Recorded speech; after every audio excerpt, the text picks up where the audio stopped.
Anong gagawin natin ngayong fourth quarter? May goal ba kayo? May goals?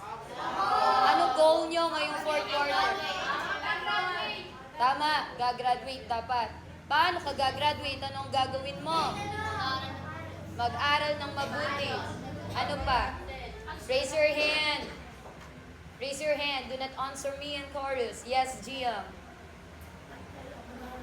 Mag-aral nga ng mabuti. Ulit-ulit. Sige. Ano pa? Lawrence, ano pa ang gagawin natin para graduate?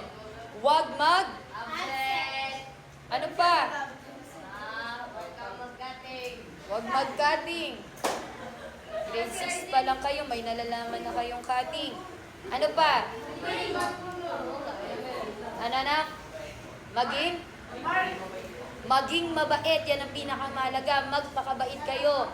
Baka kung saang fourth quarter, everybody, eyes on me. Eyes on you. Baka kung saang fourth quarter, doon pa kayo may mga gagawing hindi ka nais. No? Yung mga kapasawayan. Alay itang magtabling pa kanyan na.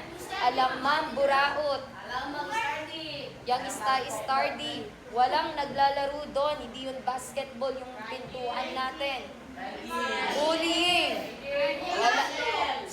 Walang magtuturo. Pare-parehas kayo. At yung mga very good, ipagpatuloy. Naintindihan? Yung mga mababait, mga with honors. Sige. Sige, mas malakas pa yung voice niyo sa akin. Puro na lang si Regine. Kayong lahat, pare-parehas. Palagi na lang ikaw. Anong gagawin natin para hindi naman ikaw?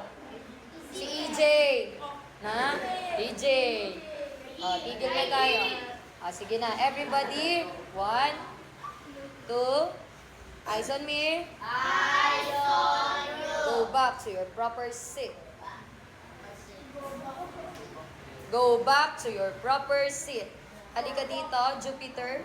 Jupiter, am I right? Wala si ma'am? Come here.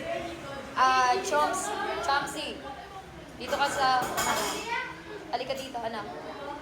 Ito, si lalaki dito kay Zoe. Chomsy, dun ka kay Cyrus.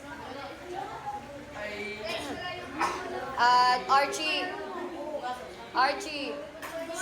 Quiet.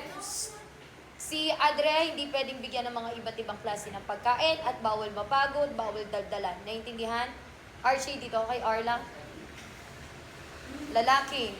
Ikaw dito ka. Doon ka kay Kyla.